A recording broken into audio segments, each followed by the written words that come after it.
Defler and I have a certain understanding with each other that we can trash talk using nothing but pictures of Tom Cruise wearing glasses.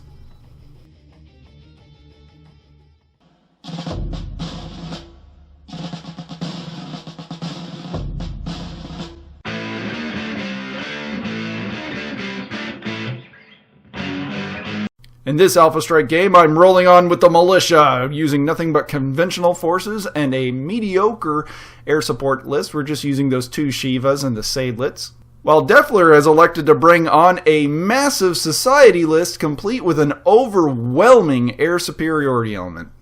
And in this 500 TV Alpha Strike game, this is the trial by fire for Mr. Defler, as we are not using any formation this time around. We're just letting him put units on the board with not having to worry about the formations and all the hijinks that could happen in regards to that. I, on the other hand, am going for a completely kind of fluffy thing. We've got like a massive conventional armor force with all the vedette tanks, the challengers backing them up, and the Cavalier tanks that are going to do recon for the LRM carrier, marked right here. We've got a nice little battle line, whereas he is set up in a slightly different position. He's got some fast flankers marked right here, and he's got a bunch of assault mechs and other heavy hitters right here. He's also got a flanking element made of 2 piranhas and another mech, which name evades me right at the moment, here. Now, my overall plan here was to single out one item of them and let the tanks go in there and take care of business. But I immediately moved the Cavaliers to the side. I didn't have enough maneuvering, enough distance to move one of the Cavaliers to be able to hide on the other side of the hill. But I wanted to move forward so that he could potentially spot for the LRM carrier to do a little bit of damage to the targets on the other side. But in retrospect, it's pretty clear. You can see right here, he's being set up against quite a few other different mechs. As a Cephalus moves up next to him and starts evading, that he's going to use the C3 mod and just absolutely deck him. I mean, he's got the Ostion back there, marked right here, and it's just, well, it's worth 70 points, so, yeah. But this is the Blakest militia. In this theoretical fight that probably would have never happened in the fluff, we're going to start handing out the buckets of medals as the Cavaliers immediately start dying. First from the piranhas eviscerating one of them, while the rest of the assault mechs just kind of leisurely chew up the other one.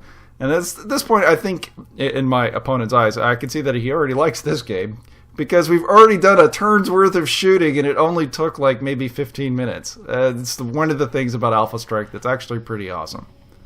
But this is a rather sour move for the Word of Blake. I should not have moved those units so far forward. I mean, I immediately started second-guessing why I was doing that. So now we've got a flank that is completely collapsed. As I'm in the deployment step, you can see that I've already deployed and reacted to my opponent very, very poorly. And now the tanks have to play the fast reaction force. The vedettes are okay at that, especially in normal Battletech and Alpha Strike. They kind of suck. And the challengers are certainly not going to pick up the pace in terms of speed as they try to double back to try to take on all those assault mechs. I'm not signaling anything out at this mediocre speed of 6 inches. The LRM carrier doubles back, looking desperately for something to cover his egress from the situation, because those piranhas are just going to swing around and make a mess of things. His cavalry element starts swinging aside the hill over here. I decide to go ahead and double back again on the challengers. If there's one element that I'm going to be able to single out and overpower, it's going to be the element that tried to engage me, because I'm sure as hell not going to be able to outflank or outmaneuver him. So we're going to send the tanks back over there to try to engage his cavalry element. The Society heavy units also decide to kind of double back, moving the Pariah and I do believe Savage Coyote over here on the other side with I think the Rabid Coyote. Marked right here. This group decides to double back and try to engage in some long-range shenanigans with the tanks, which is something that I'd rather prefer rather than doubling up against that Ostion and all of them at the same time. Nonetheless, I do a little bit of paper math, and I decide, you know, the vedettes could probably chew on the Ostion for a while, or at least slow it down, which is probably the worst way to do things, because those vedettes, they ain't cheap.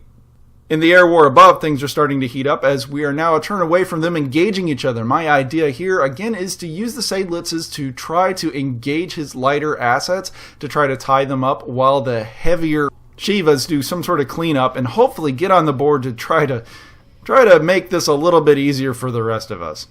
Meanwhile, as the vedettes are supposed to try to track down and destroy the Ostian in an unlikely engagement, they do manage to find a target of opportunity on one of the piranhas and light him up, giving me 1 kill for the Word of Blake for losing 2 of the Chevaliers. This is not good.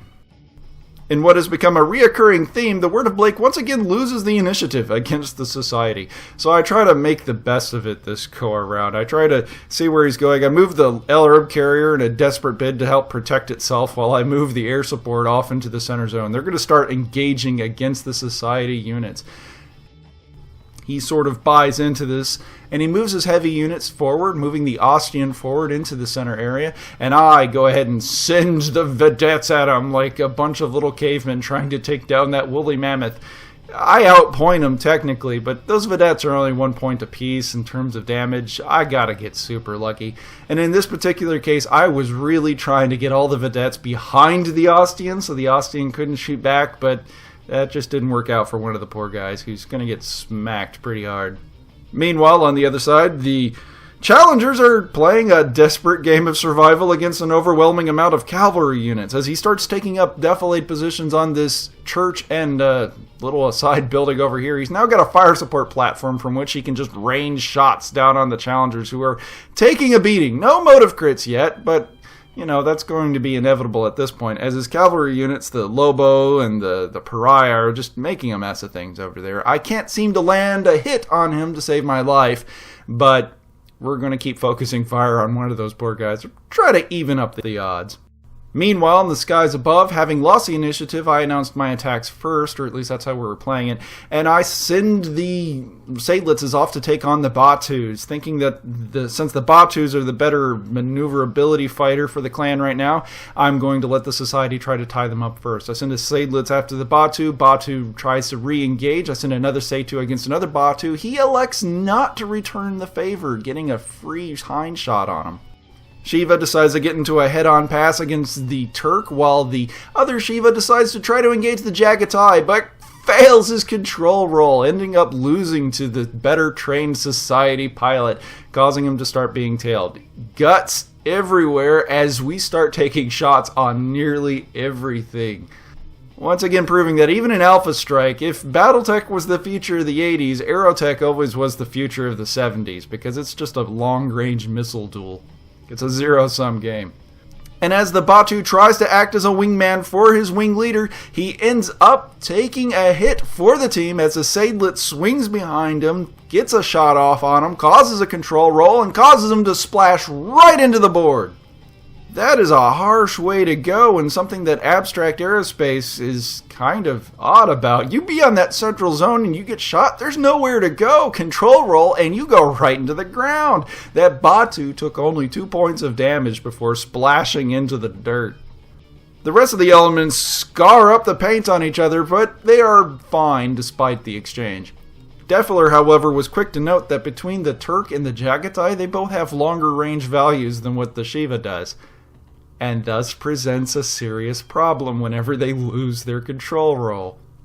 Having earned a slight edge in the air war, the ground war has gone no better, as the Ostian managed to almost completely whiff a turn of shooting against one of the vedettes, not causing a kill, but did manage to cause some drivetrain problems on one of the tanks that, unfortunately, I'll realize in about a minute, and I'll push it back because he can't get to where he is right now. But we're trying to circle the beast. We're going to push him into the wall and try to do as much damage to it as we can before inevitability kind of creeps up on them. The Society has kept a keen eye on the development, though, and they are doubling back their lighter assets to try to take care of them. They send the living Piranha back to take care of it, while they keep the cavalry assets over in such a way that they can always double back if the Ostian ever gets in any kind of significant trouble. And as Tank 2, marked here, rolls to a sudden stop, the tank commander asks, "What's wrong? Why aren't you moving? Come on, go, go, go!" But he is answered quickly as the crew tries to dismount, stunned and dazed from a previous turn's fire, ends up being immolated by the cavalry lance, deciding to destroy what was left of what could be a potent threat on that side of the board. We are now down a Challenger tank. Undeterred by the cacophony of explosions that Challenger tank is invariably emitting, the Shiva roars back onto the field to help take down that Ostian. We've actually done quite a bit of damage to it, and the Shiva might put it over the edge, even if it means dragging that Turk down to the ground level right with us. The Ostian, however, is not going to have anything of it. Finding the one tank that he no longer wishes to be in his sight, he locks on with the targeting computer and opens up with all 4 ATM-9 bins. The tank never stood a chance. There's just no way. I think he dealt 5-6 damage to it. I mean, it was way too much. It was already damaged the turn prior. The Turk pilot, having none of the nonsense of the Shiva pilot, decides to go ahead and barrel down onto the dirt with him, opening up with his laser ports and ripping the engine cowling completely from the Shiva and shoving it straight into the dirt, scoring another one for the Society. And the skies above turns deadly as the Shiva wins his engagement against the Jagatai, pushing them into the ground over a control roll, while the Batu does the same to his opponent's Seydlitz, making the game a parity in the air with the Shiva and the Seydlitz facing off against the Batu and the Turk.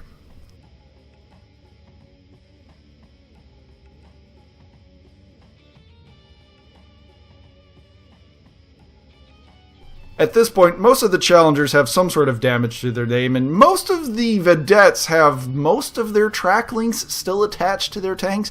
Now 3 in number, they're trying to face down the Ostian by themselves, while Piranha is viciously circling around looking for anything to take on that the Ostian can't be bothered to kill. And with the blood in the water, the cavalry starts swinging into the rear lines. Again, I'm going to try to isolate them as much as I can, and by isolate, I mean be surrounded, because at this point, I'm no longer dictating the game. The tanks are just backing up, circling the wagons, and hoping for the best, because ever since this game started, I have moved further back into my deployment zone than where I started. There is no offensive going on here. I'm just slowly retreating. Ostian moves into the woods, considering now he just does not care about those vedettes. Piranha knows his purpose in life and finds the rear arc of a vedette and will completely immolate it. The Ostian will find another one that he can see and get rid of it as well.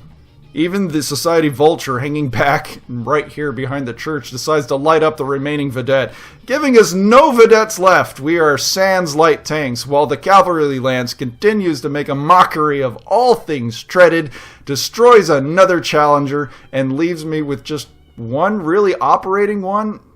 That's not great. It's just 2 tanks and 1 damaged LRM carrier. Even in the air war above, we are starting to fight for our lives as the Shiva tries to engage the Turk, manages to lose his control roll, and he again elects to engage at long range where I can't do anything in response, while the Seydlitz tries to take on the Batu.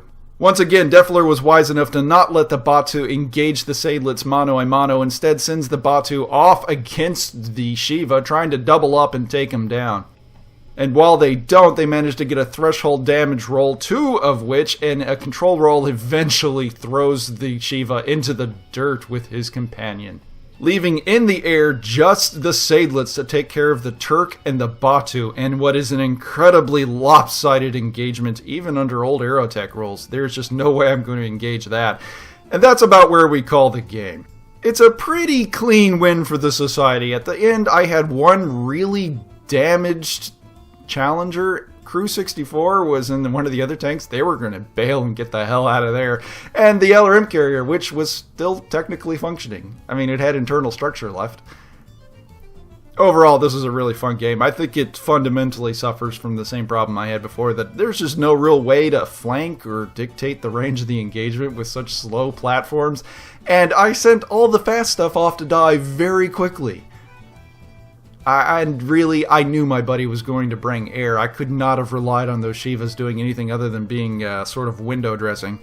But yet, here I was, and I did that anyway. So this has been an Ouchies Batrep, and thanks for watching. And man, that Ostian is a real beast in Alpha Strike, way more than what it is in Battletech.